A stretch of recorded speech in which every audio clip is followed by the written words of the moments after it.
আসসালামু আলাইকুম প্রিয় কৃষক বন্ধুরা, পাট চাষে আপনাদের সবচেয়ে পুরনো মাথা ব্যথার নাম কি? পাতা ছিদ্র করা পোকা আর গোড়া কাটা পোকা। যখন দেখেন পাট গাছের আগার দিকে কচি পাতা কুঁকড়ে গেছে, পাতায় জালের মতো ছিদ্র হয়ে গেছে, কিংবা গোড়ায় সাদা সাদা কীটা ঘুরছে, তখন বুঝবেন ফলন শেষ। বাজারের সমাধান অনেক আছে, কিন্তু আজ আমরা যে পণ্যটি নিয়ে কথা বলবো সেটি একটু আলাদা। নাম তার টোপার ৭৫ WP। এটি পাট চাষীদের কাছে লং ডিউরেশন স্প্রে নামে পরিচিত। কেন? কারণ একবার স্প্রে করলে ১২ থেকে ১৫ দিন পর্যন্ত পোকার আক্রমণ থেকে জমি সুরক্ষিত থাকে। আজকের ভিডিওতে এর সঠিক ব্যবহার বিধি বিস্তারিত জানব। পাটের জমিতে টোপার কেন প্রয়োজন?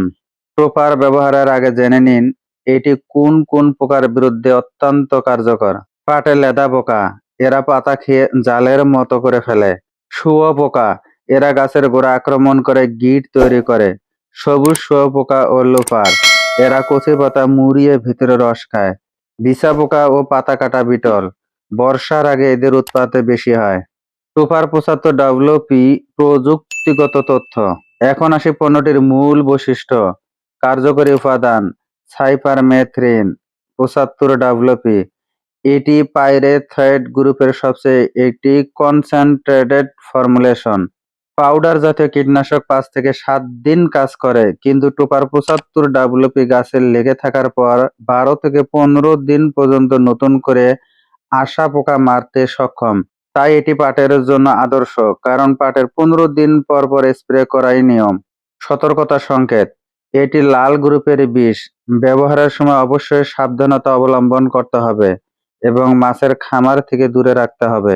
এবার আসুন জেনে নেই সবচেয়ে গুরুত্বপূর্ণ ডোজ ও মিশ্রণ পদ্ধতি। ভুল ডোজ দিলে পোকা মরবে না, বরং পোকার প্রতিরোধ ক্ষমতা বাড়িয়ে দেবেন। কখন স্প্রে করবেন? প্রথম স্প্রে বীজ বপনের ২৫ থেকে ৩০ দিন পর, অর্থাৎ গাছের ১ থেকে ১.৫ ফুট লম্বা হলে এ সময় স্প্রে করতে হবে। দ্বিতীয় স্প্রে প্রথম স্প্রে ১২ থেকে ১৫ দিন পর দ্বিতীয় স্প্রে করতে হবে। তৃতীয় স্প্রে আঁশ ছাড়ানোর ২০ থেকে ২৫ দিন আগে স্প্রে করতে হবে।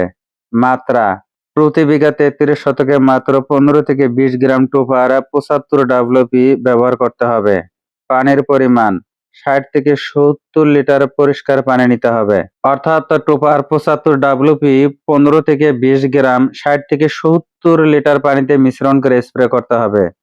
প্রথমে একটি বালতি বা কাপে ১ লিটার পানি নিন।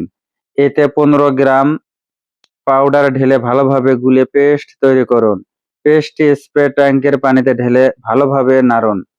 গুরুত্বপূর্ণ টিপস: স্প্রে করার সময় স্টিকার হিসেবে অল্প পরিমাণ লিকুইড সোপ বা ডিটারজেন্ট পাউডার মিশিয়ে দিলে সবচাইতে ভালো হয়। ওষুধ পাতা থেকে গড়িয়ে পড়ে না, ফলে কার্যকারিতা ৩০% বেড়ে যায়।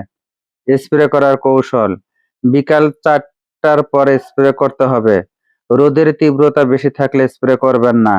পাতার নিচের পিঠে বা গাছের আগায় স্প্রে করুন, কারণ ৮০% পোকার ডিম ও কীটা পাতার নিচে থাকে। সুপার ৭৫ WP স্প্রে করা ৩০ মিনিটের মধ্যে পোকা খাওয়া বন্ধ করে দেয় এবং ২৪ ঘন্টার মধ্যে সম্পূর্ণ মৃত পোকা মাটিতে পড়ে থাকতে দেখবেন। পাটের জমিতে সুফল: গাছের পাতা তাড়াতাড়ি ঢেকে যায়, ফলে আগাছা কম হয়, গাছ সোজা লম্বা হয়, কাণ্ড মোটা হয়, আঁশের রং সোনালী হয়, পোকার কামড়ের দাগ না থাকায় আঁশের গায়ে কালো দাগ পড়ে না।